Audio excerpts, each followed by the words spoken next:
In the backswing, should you shift off the ball or should you have a centered pivot? Well, knowing the answer to that could be a deal breaker when it comes to your swing. So to answer this question, we've got to start by firstly defining what the shift off the ball is and what a centered pivot is. So when you hear people talk about shifting off the ball, this is what they mean. From the address position, you will see a pressure shift from the lead foot to the trail foot. And it'll look something along the lines of this. You'll often see golfers push off their lead foot onto their trail foot. Now that pressure shift will cause some sort of mass movement. Now the mass might move a little bit, it might move a lot, it depends on the character. So if you look at someone like a Charles Howard III, he moves a little bit. If you look at like a Rory likes to have a big push off, he does move a little bit more. So again, that's sort of something that depends on the player, how much they shift off, but you will see a push off the lead foot onto the trail foot.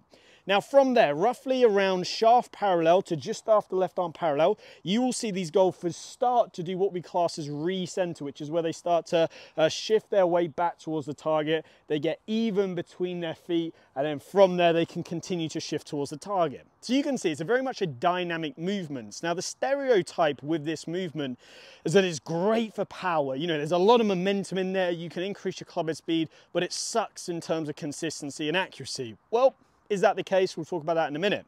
The next one is the centered pivot. Now there's a lot of methods that are sort of based off of this centered pivot notion, and that's sort of like a stack and tilt. Now in these situations, there wouldn't really be, in this sort of stereotype, there wouldn't be much shifting off the ball. In fact, you would often see golfers say, right, I want you to set up with a little bit more pressure on your lead leg, and I want you to feel like you keep it there, and you just sort of turn.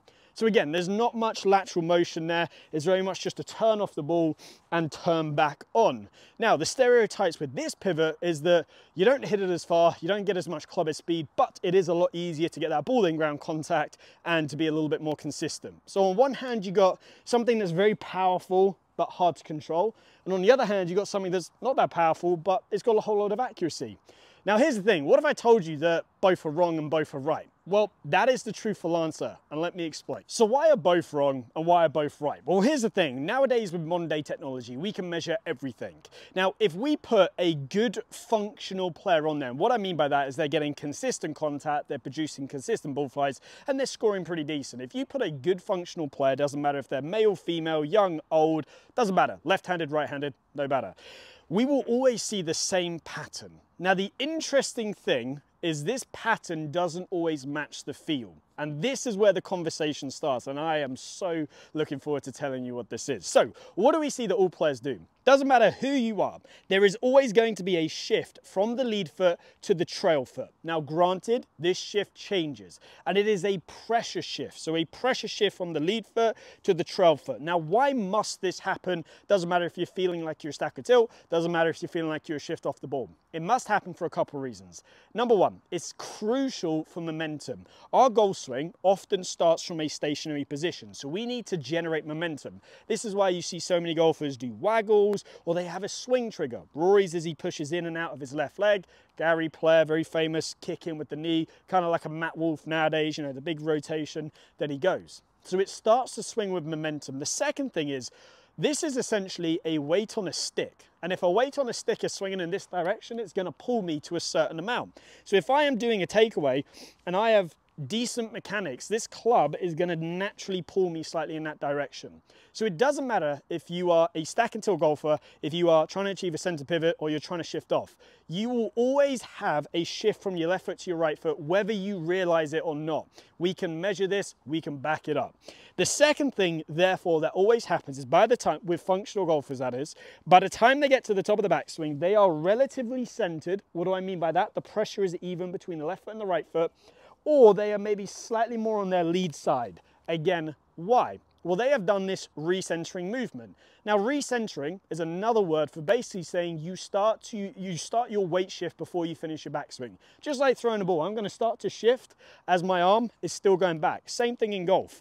I am going to start to shift towards the target before I finish my backswing. So this is when the conversation then slightly changes. We know the facts are, doesn't matter who you are, go and look at all your favorite tour pros, go look at your best golfer at your golf club. They will be shifting from their lead foot to their trail foot.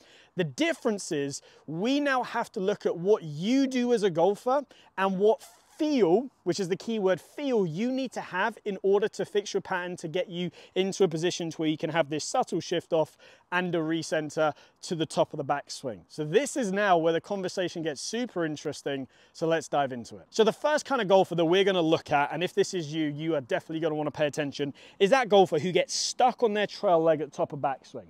Now from here, the reason why this makes it very, very difficult is because we are so far behind the ball that then we either have to have a massive shift back towards the target in order to be able to get our low point past the golf ball, or from here, we're gonna have to sort of spin, swing over the top and hit down on it in order to, again, create this angle of attack so we can have any sort of compression.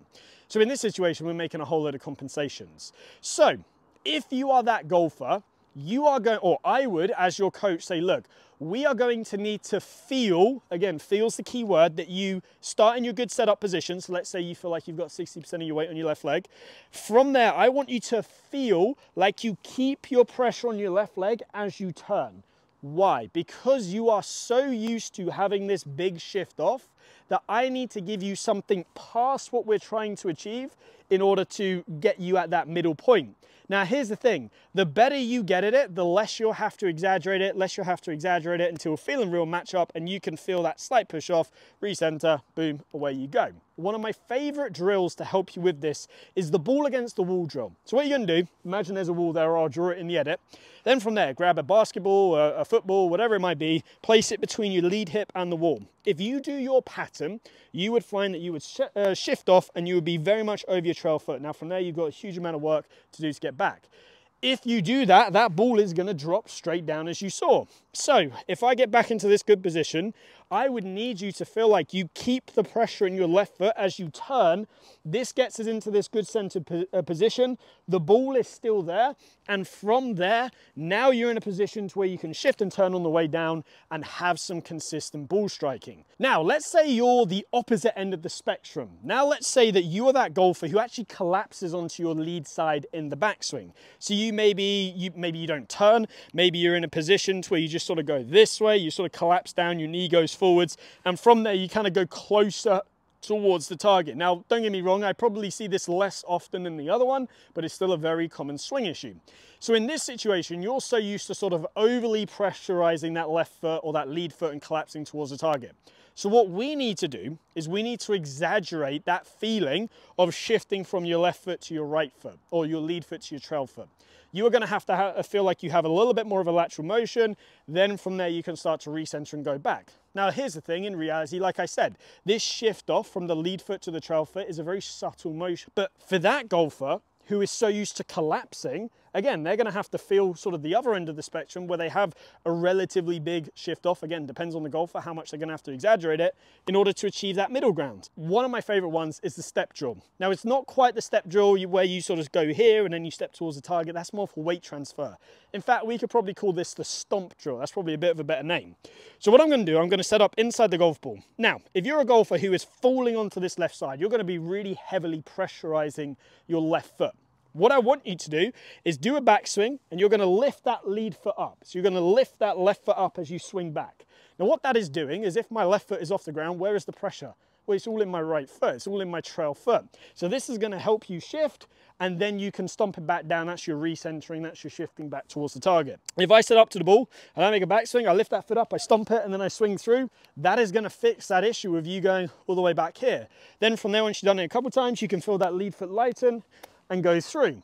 Now here's the cool thing, I'm going to show you this in a second, but what we've just done is the complete opposite sensation to what the first golfer was doing, but in reality we're going to meet in the middle. We're pretty much aiming for the same movement pattern, and this is where we have to take opinion out, we have to take feels out, we have to go, okay, what is it that we need to achieve? Okay, what is it that that golfer does? What are they going to need to feel in order to achieve the factual thing that we need to do to swing our body in the most efficient way?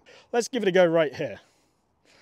Lift it, stomp it. So there you have it. That is my view on what we are looking for in terms of the pivot. And in my opinion, we can't lie with the facts. We see the facts, we know what the facts are, and we can measure it. Now, if we can measure something and then compare it to our feels, this is where we can sort of bring different models in to kind of help golfers. So stack and tilt, shifting off the ball, they're all very, very valid, but there's a reason why sometimes they don't work for every single golfer. And it's because you've got to look at the patterns that that golfer naturally does.